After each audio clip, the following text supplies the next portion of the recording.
Arc 10, Chapter 19. An enemy far too great. Just how much time had passed since they had started running. Environs which forbade one from properly feeling the light of outside, and a vague duration of time spent bereft of consciousness. He sensed it had been anywhere from a few hours to half a day since the events had transpired. Subaru.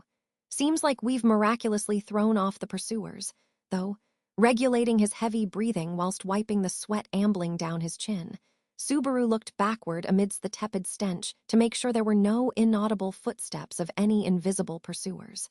Until a few moments prior, they had been under constant pursuit by a troop of the kingdom's soldiers, allowing them not even the time to catch their breaths.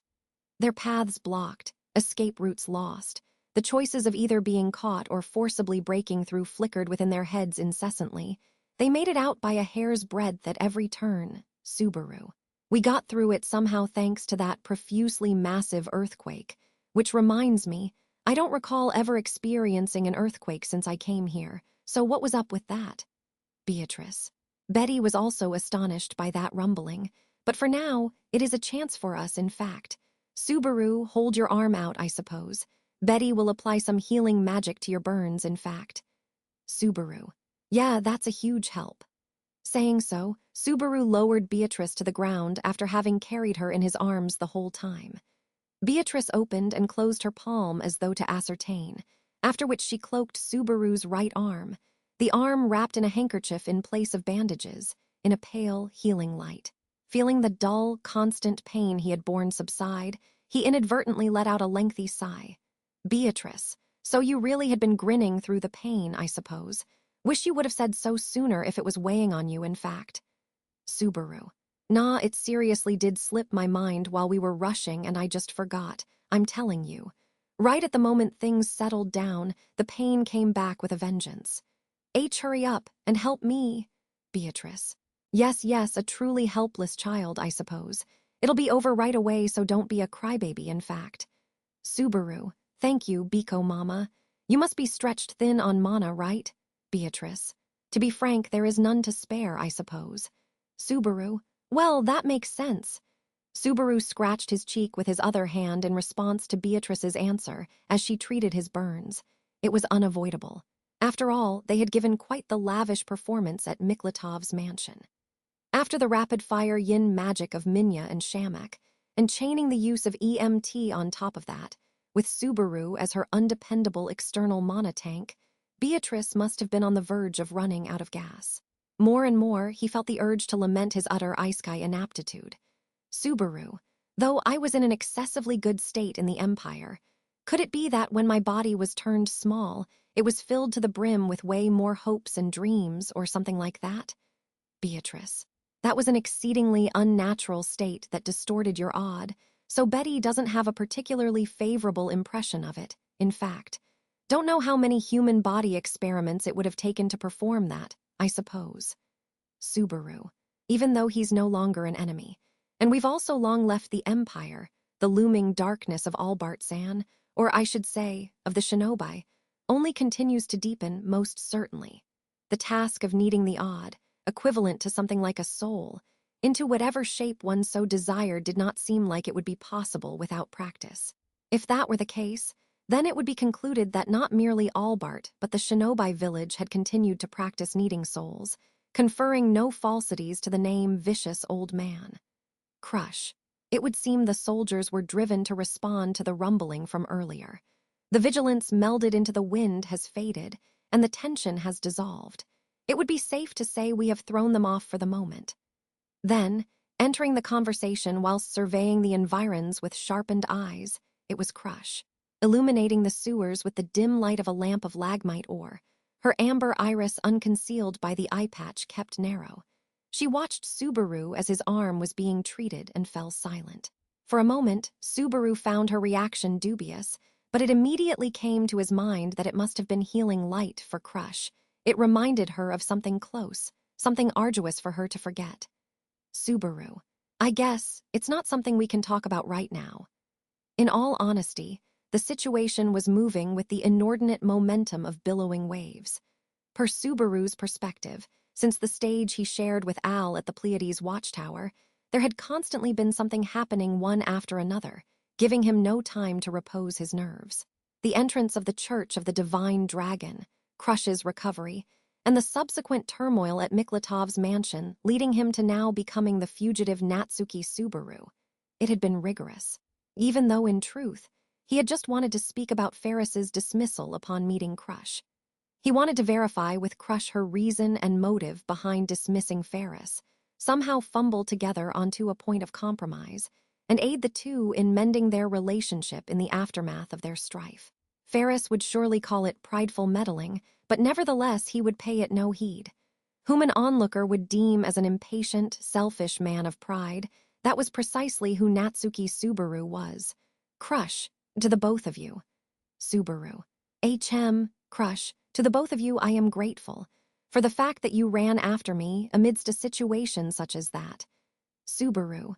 Subaru clamped his mouth shut upon what Crush conveyed, the tone of her voice lowered.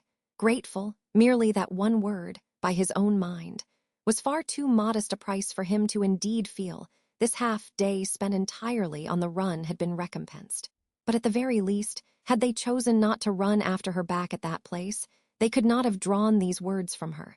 Subaru, but I can't just say you're welcome so easily. My burns hurt, though you did shield me from Tiga. But it's because of you that a fight even broke out in the first place, Crush-san, and I'm definitely causing worry and trouble for Emilia-tan and everyone else. And my courageous Biko has steeled her resolve to live through 400 years of hell with me. Beatrice. Subaru, just because you haven't sorted out your thoughts doesn't mean you should be stroking Betty's head around so impulsively and rashly. In fact, Betty's adorableness will be spoiled, I suppose. Subaru. Ah, my bad, you're right. It's been spoiled so much I can't even bear to look. Beatrice. That's impossible, in fact. Even if Betty's hairdo is a mess, rather than clouding Betty's cuteness, it will come to be the discovery of a new charm point, I suppose.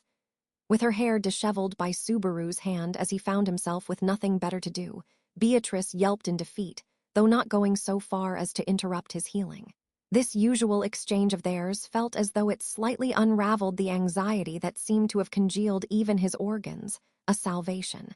At the moment of Subaru's such nonchalant relief, Crush, PFFD. Subaru. Crush-san, did you laugh just now? A faint sound jolted the air, and Subaru unwittingly widened his eyes. He looked to find Crush standing by the sullied walls of the sewers, with a hand placed over her mouth. Upon receiving Subaru's gaze, she supplemented a single word, "Apologies, Crush. Watching your exchange devoid of the present tension, I could not resist it. It was my immaturity." Subaru. I can't argue against you about all the anxiety, but it's far better than feeling endlessly tense all the time. Besides, you've shown nothing but a scary face so far. Crush. A frightening face, you say. I suppose there is also the matter of my eye, after all. Subaru. Nah, even with one of your eyes turned like that, Crush-san, you're nothing but a beauty. Crush. Beatrice, Subaru, huh. The mood slightly worsened again. With one hand over her eye patch, Crush narrowed her eyes, and as even Beatrice was appalled by him, Subaru flustered about. However, after a short sigh, Crush slowly shook her head. Crush. Both of you are truly strong. Subaru. If you're talking about me and Biko, then using the plural is correct. Without Biko, I'd just be another nobody among the riffraff. But Crush, but... Subaru. This strength is something you also ought to have held, Crush-san. Crush pursed her lips upon Subaru's reply. Observing this, Subaru reflected upon his words as being intrusive, that he had compelled her expression, which had softened for a mere moment, to turn rigid once again. As Subaru oscillated between what words to continue with, Beatrice tapped his arm. Beatrice, here, all done, I suppose. It should not be critical for now, I suppose. Subaru, I see, thanks, it feels a bit tight, but not bad.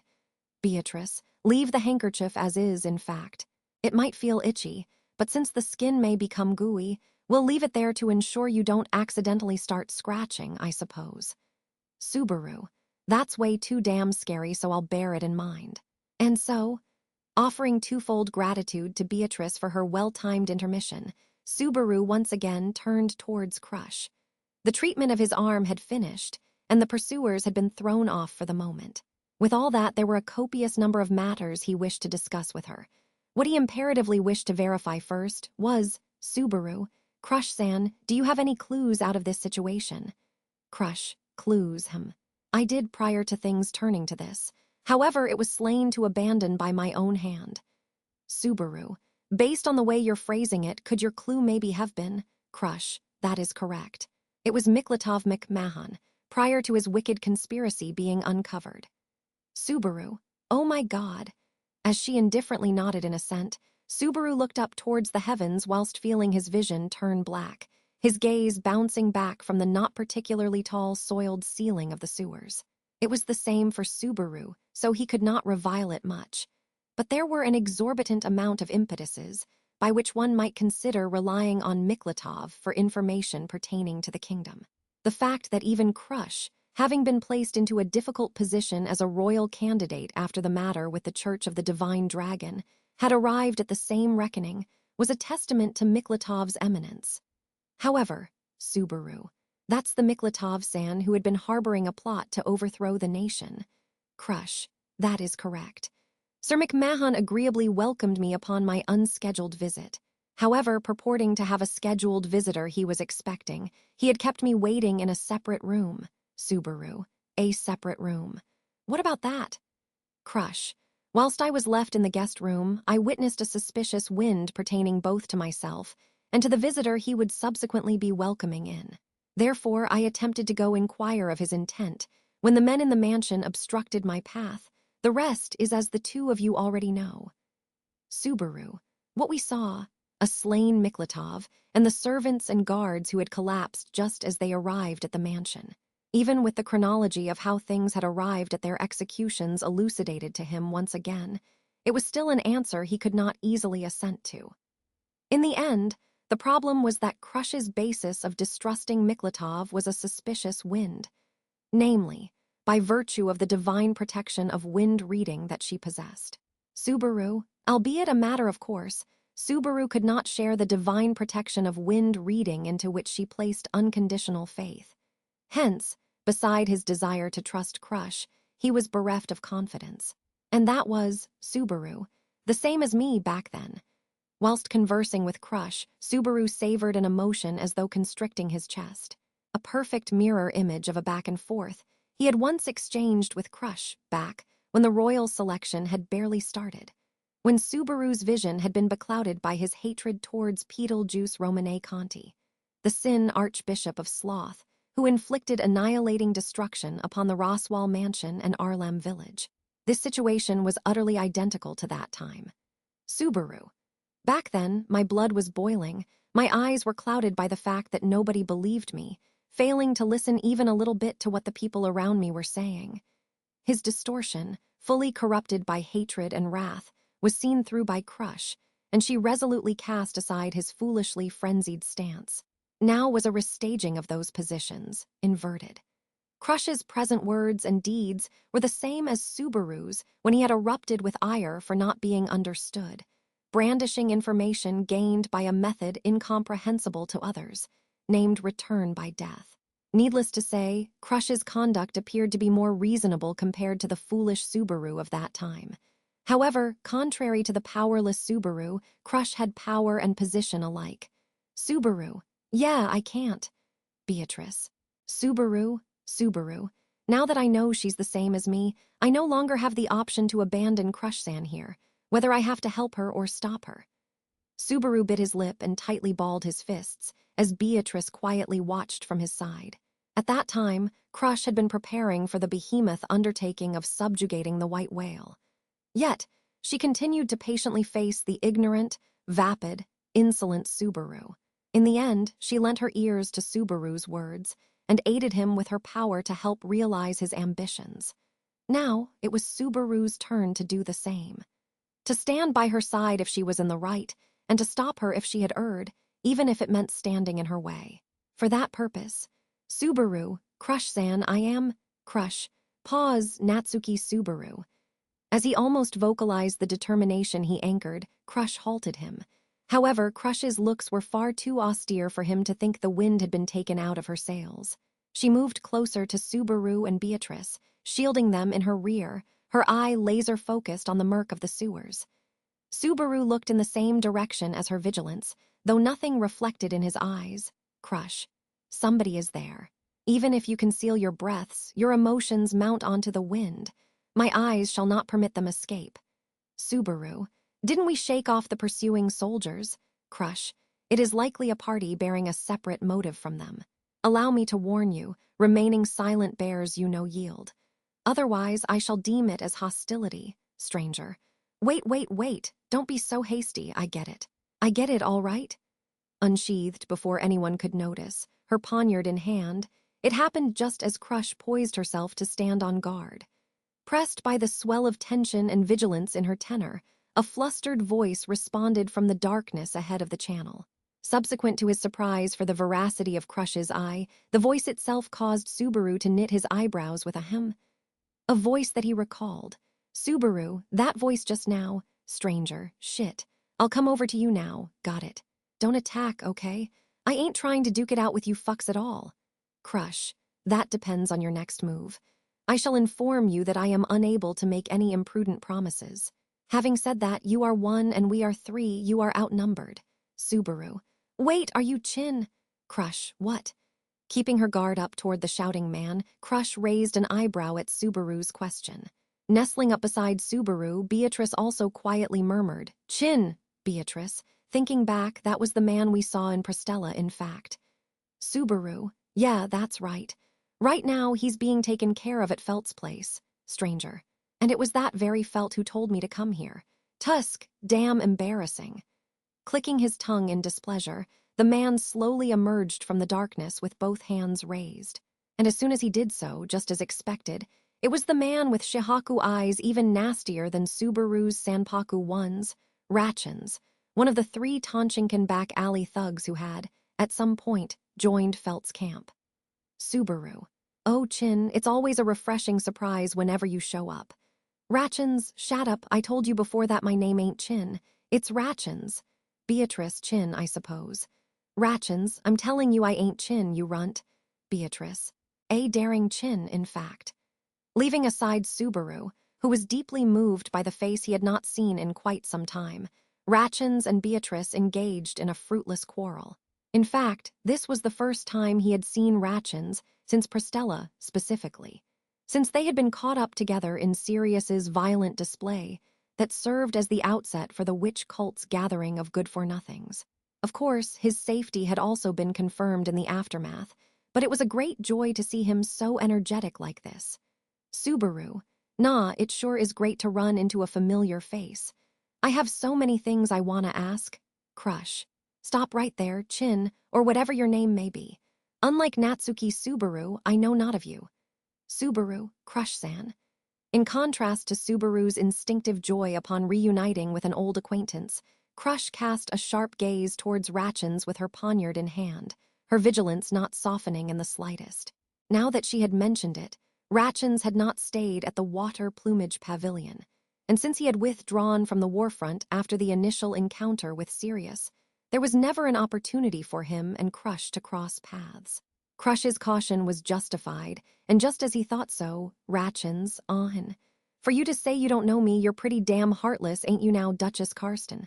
Crush. What? Ratchins.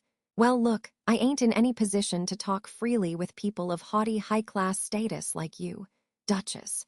But you would have been one of them who learned the sword from my old man. If you're gonna say that you ain't got a clue about that, then I guess my dad must not have done a very good job.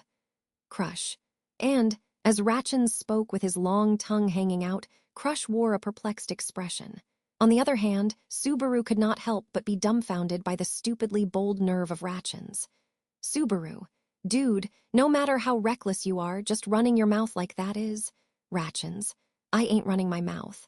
Though I may look like this, I was born to that sorta household.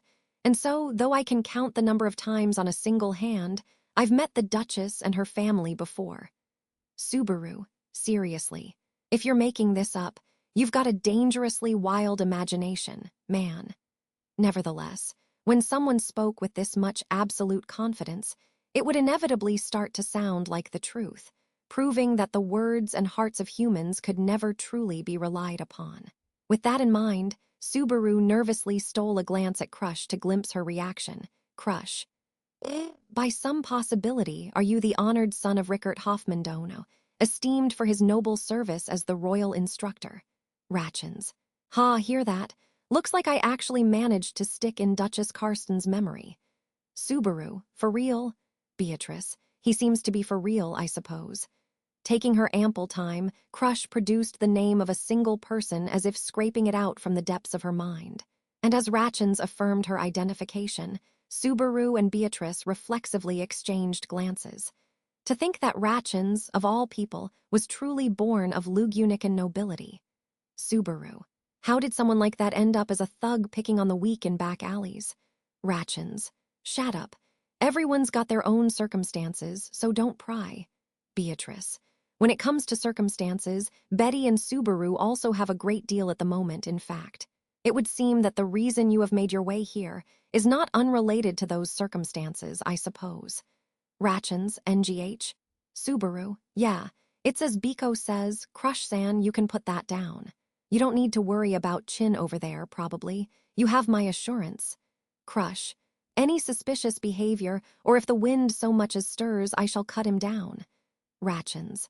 Behavior's one thing, but how the hell do you expect me to take responsibility for the wind?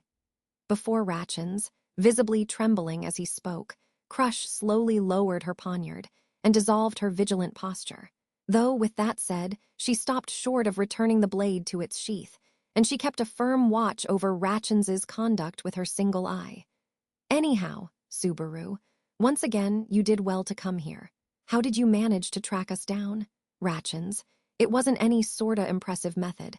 I wasn't the only one searching for you fucks, either. Gaston and Camberley are also off roaming around to look in other places. Beatrice. In that case, you merely happened to stumble upon the right answer, in fact. It truly wasn't an impressive method, I suppose. Ratchins. Shut up, damn runt. I found you in the end, so who cares? Ah, so then what? What you fucks do for shit to turn out like this? Subaru. As for that, it'd be a long story if I were to get into it, and I'm not confident you'd be satisfied upon hearing it. So first of all, I'd like to hear from you. How are Emilia and the others? Knowing full well that it was rude, Subaru brushed Ratchins's question aside and pressed him for answers. After all, since escaping from Miklatov's mansion, he had failed to get the chance to procure any actual information about what was happening in the outside world. With feelings of unease, worry, and irritability, Subaru's inner heart was a complete mess. Subaru. The fact that we're together here with Crush ought to have reached the ears of Emilia and everyone else by now. And if so, they must be worried and troubled to death. A double whammy of the mental burden of worry and the physical burden of being questioned by the kingdom. With that, the camp would have been in a great kerfuffle. However, those expectations of Subaru's were completely betrayed, utterly shattered in a form he never could have imagined. Ratchins. Ah, Subaru. After Ratchins slightly widened his Shihaku eyes at that inquiry, his face took on an uncharacteristic expression that seemed to be showing consideration for Subaru, and spoke. That was, Ratchins. The half-elf from your place is being held captive at the castle. What's more, the other members of your camp have all fled and gone into hiding. Just like you, every last one of them is a wanted fugitive, you fuck. Emilia's detainment at the royal castle, and the flight of Rem, Otto, and the others from the royal residence. It truly was bad news that felt as if heaven and earth had been overturned. Repeatedly attempting to process the information Ratchins had conveyed to him, his mind went in circles, round and round and round and round, in order to comprehend it all. By such means, he made every effort in order to somehow understand it. He made every effort, but, Subaru, why would they be? Beatrice. Indeed, Betty hadn't predicted this either, in fact. Aghast with his face gone pale, Subaru muttered so, only to then notice the chattering of his teeth. It appeared that events which were so far beyond one's comprehension could suck even the heat right out of a person. It was to the point his blood had run cold throughout his body, conjuring a hallucination that even the extremities of his hands and feet were turning necrotic from frostbite. Holding hands with Subaru as he found himself in such a state, Beatrice gently shared her warmth with him. Even so, his body did not stop shivering. The situation had become far worse than any superficial imagination of his. Subaru, it's my fault, that Emilia, that everyone else ratchins.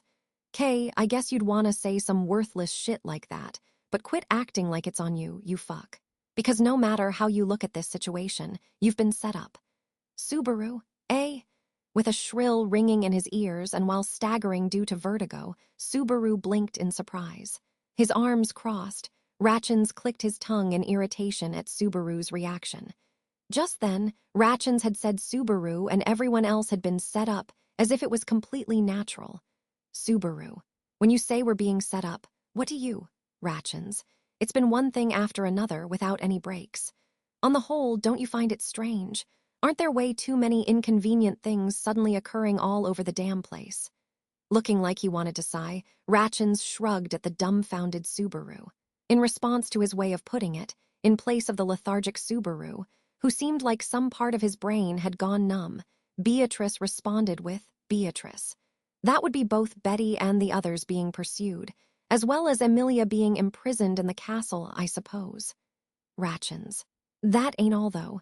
The other fucks from your camp probably fled without even trying to talk it through because they realized that the enemy was going to have them killed. Subaru killed Hick. Ratchins. It's a hypothetical. In practice, they can't just up and kill a royal candidate all of a sudden. That's also why that tomboy was even able to send us away. As Subaru's eyes shot wide open at the unsettling word that had been dropped, Ratchins kicked the filthy wall in response. And yet, thanks to Ratchins quite patiently discussing it with him, contrary to his blunt attitude, Subaru's ability to think had at last begun to recover bit by bit. To sum it up, Subaru, someone is operating behind the scenes to make Emilia drop out of the royal selection.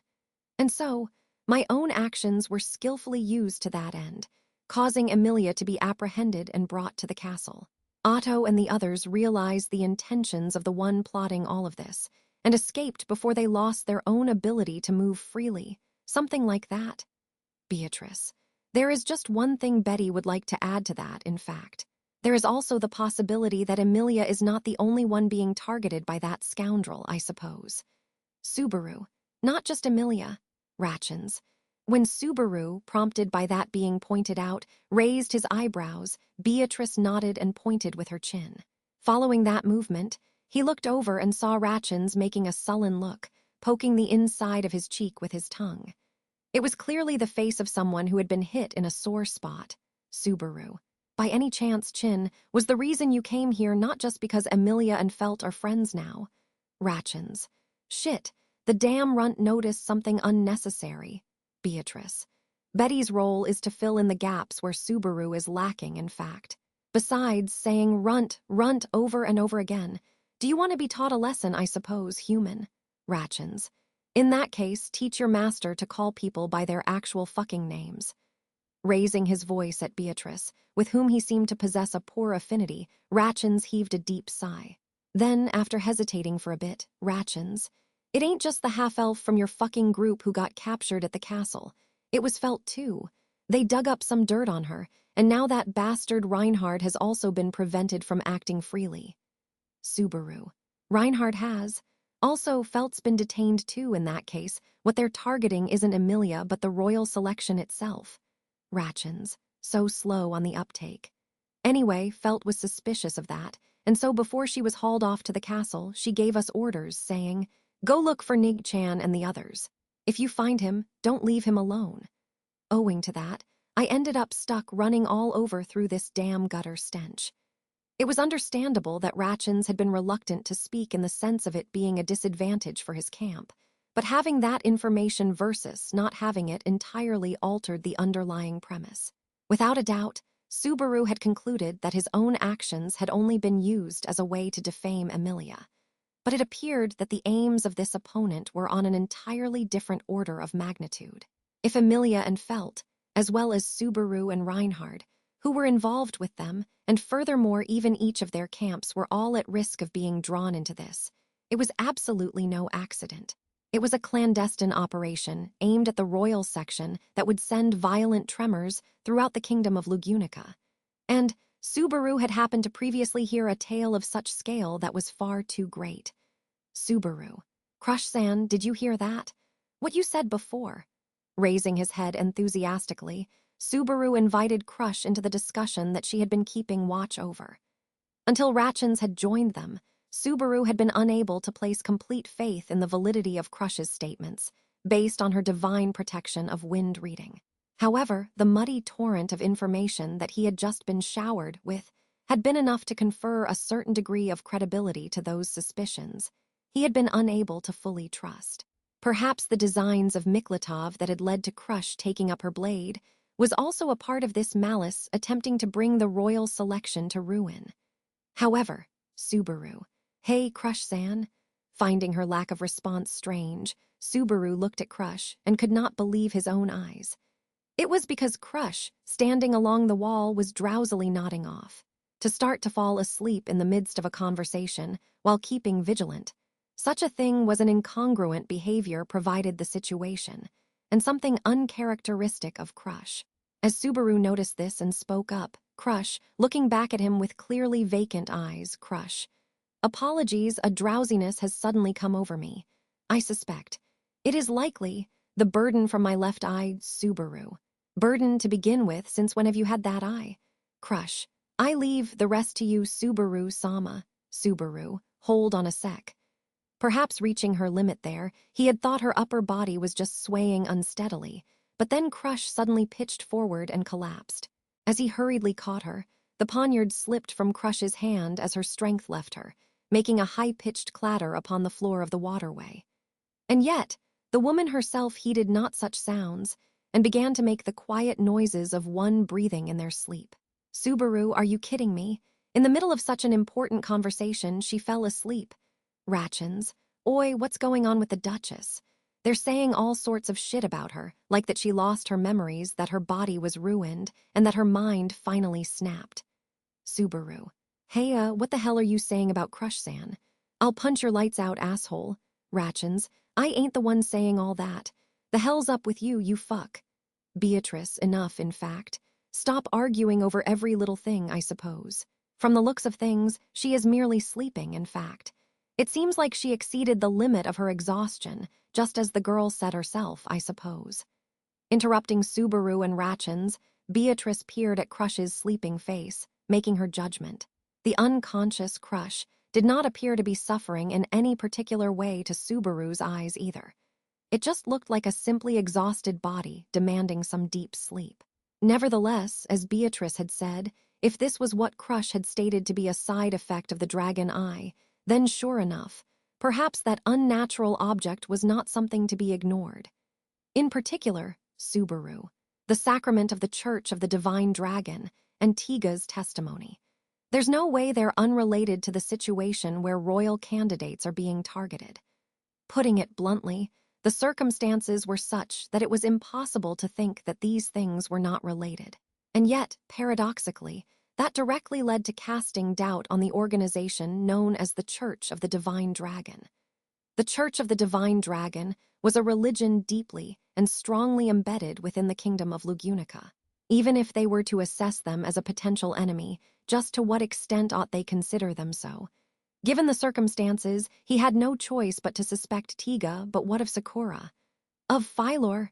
Subaru. If my worst fears proved to be true, I'd also feel down, but Emilia would really grieve. Even without that, Emilia was still detained at the castle, not aware of whether Subaru and Beatrice were safe, much less Otto and the others. In order to relieve even the slightest bit of the burden upon her heart, he must play it. The utmost advantageous move. Resolved to do so, Subaru carried the body of the slumbering Crush, holding her tightly. Meanwhile, he nodded to Beatrice, who had picked up the poniard and returned it to its sheath. Subaru, Ratchins, we're getting nowhere here. Since you went out of your way to come here, I imagine you've got somewhere in mind that'd be a little better for us to talk, yeah. Let's go. Ratchins, I ain't thrilled about you bossing me around, but I won't pick a fight over every little thing, that said. I can't guarantee that we'll be able to deceive the eyes of those around us in the royal capital right now. Subaru, once again, I'm really starting to feel just how bad of a situation we're in.